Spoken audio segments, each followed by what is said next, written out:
Friends, but The Conjuring Lost Rights. Today we are going to discuss about The Conjuring Lost Rights. sorry, Telugu. 1986 లో west పెనిన్సులాలో జరిగిన case అనమాట ఇది. Red Warren and Loren Warren రాసిన తమ books లో గానీ, తమ రీసెర్చ్ లో గానీ, తన ఇంటర్వ్యూస్ లో గానీ ఎన్నో వేల కేసులు అయితే చూసాం. కానీ ఇదే మేము ఫేస్ చేసిన వర్స్ట్ కేస్ అండ్ భయంకరమైన కేసు అని అయితే చెప్పారు. ఎస్, ఇదే వాళ్ళు ఫేస్ చేసిన లాస్ట్ కేసు కూడా. అందుకే ఫిల్మ్ నేమ్ కూడా the Conjuring the last rights అని పెట్టారు. ఈ కాంజరింగ్ యూనివర్స్ అయితే కంప్లీట్ గా వేస్టెడ్ యూనివర్స్ అయితే అయిపోయింది. మూవీస్ లో అయితే ఎంత పొటెన్షియల్ ఉన్నా సరే తర్వాత మూవీస్ అనేవి డిసప్పాయింట్ చేయడం, ఆ హారిఫిక్ ఫీల్ గానీ, ఆ కాన్సెప్ట్ ని గానీ తగ్గిపోతూ వచ్చింది. The conjuring two the nun first part తర్వాత ఆ రేంజ్ ఫీల్ గానీ, ఆ రేంజ్ స్క్రిప్ట్ గానీ, ఆ రేంజ్ జంప్ స్కేర్స్ గానీ ఇచ్చిన ఫిలిమ్స్ అయితే ఏవి రాలేదు.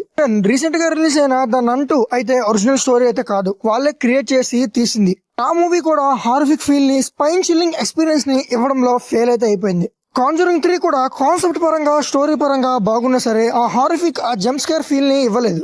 కాంజరింగ్ లాస్ట్ రైట్స్ అన్నది ఈ ఫేస్ లో ఆఖరి ఫిలిం. మరి ఈ ఫేస్ లోనే ఆఖరి ఫిలిం అంటే మరి ఎక్స్పెక్టేషన్స్ అనేవి ఖచ్చితంగా అందరికీ రేజ్ అయితే అవుతాయి. ఎస్, మన ఛానల్ గానీ మీరు డైలీ ఫాలో అయితే మీకు ఒక విషయం తెలిసే ఉండాలి ఈ పాటికి. అదేంటి అంటే ఓవర్ ఎక్స్పెక్టేషన్స్ ఆల్వేస్ కిల్స్ అని.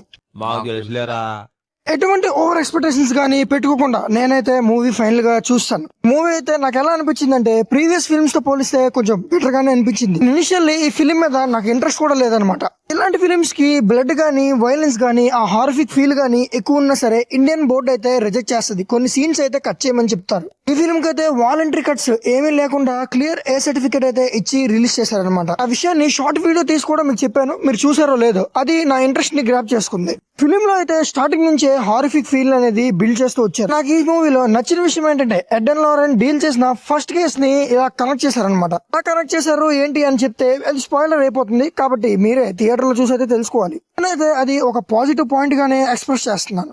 నేనైతే ఇక్కడ అవైలబిలిటీ తెలుగులోనే ఉండడం వల్ల తెలుగులో చూసాను. మీరైతే ఒరిజినల్ లాంగ్వేజ్ కి వెళ్ళండి, తెలుగులో డబ్బింగ్ అయితే చూడొద్దు. ఇది కూడా మన రూల్ అని మీకు తెలిసిందే. ఒరిజినల్ లాంగ్వేజ్ లో చూస్తేనే మనకి ఆ కరెక్ట్ ఎంజాయ్మెంట్ గానీ, ఆ జంప్స్ గ్యాస్ గానీ బాగుంటాయి. హారర్ మూవీస్ కి ఎందుకు వెళ్తాం? జనరల్ గా స్టోరీ కోసం వెళ్తామా, యాక్షన్ కోసం వెళ్తామా? కాదు, హారిఫిక్ ఫీల్, హారర్ ఎలిమెంట్స్ కోసం అయితే వెళ్తాం. ఈ ఫిల్మ్ లో అయితే అంత హారిఫిక్ గా, అంత హారర్ సీన్స్ అయితే పెట్టారా అంటే కొన్ని సీన్స్ అయితే పెట్టారు అనమాట. బట్ కొన్ని సీన్స్ పెట్టగలరు, సినిమా అంతా పెట్టలేరు. కాబట్టి ఫిల్మ్ స్టార్టింగ్ నుంచే స్టెప్ బై స్టెప్ ఆ హారిఫిక్ ఫీల్ ని అండ్ ఆ కాన్సెప్ట్ ని బిల్డ్ చేస్తూ వచ్చారు. ప్రీవియస్ మూవీస్ లో ఉన్న రెఫరెన్సెస్ కూడా వాడుకున్నారు అనమాట లాస్ట్ ఫిలిం లో.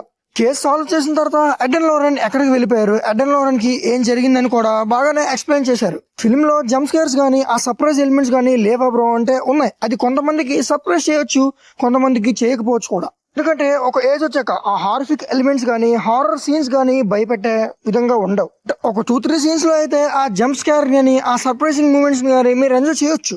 ఎస్, ఇలాంటి మూవీస్ ని మల్టీప్లెక్స్ ఒకవేళ మీకు అవైలబుల్ గా ఉంటే చూస్ చేసుకోండి. ఎందుకంటే అక్కడ సైలెంట్ గా సౌండ్ ఎక్స్పీరియన్స్ అయితే ఇంకా చాలా బాగుంటది. కాబట్టి సౌండ్ విషయానికి వచ్చేస్తే ఫిలిం లో నాకు నచ్చిన ఇంకొక పాయింట్ ఏంటంటే ఆ బీజిఎం, ఆ బ్యాక్గ్రౌండ్ స్కోర్. బీజిఎం స్కోర్ అయితే హారిఫిక్ గా, టెర్రర్ గా, ఏదో టెరిఫిక్ సీన్ అయితే జరగబోతుంది, ఏదో పెద్ద సీన్ జరగబోతుంది అన్నట్టు ఆ హారర్ ఫీల్ గానీ, యాంగ్జైటీ, ఆ సీటెడ్జ్ యాంగ్జైటీని అయితే మనకి బీజిఎం అయితే బిల్డ్ చేసింది. ముందుగా నేను చెప్పినట్టు హారర్ ఎలిమెంట్స్ కూడా ప్రీవియస్ ఫిల్మ్స్ తో పోలిస్తే బెటర్ గానే ఉన్నాయి.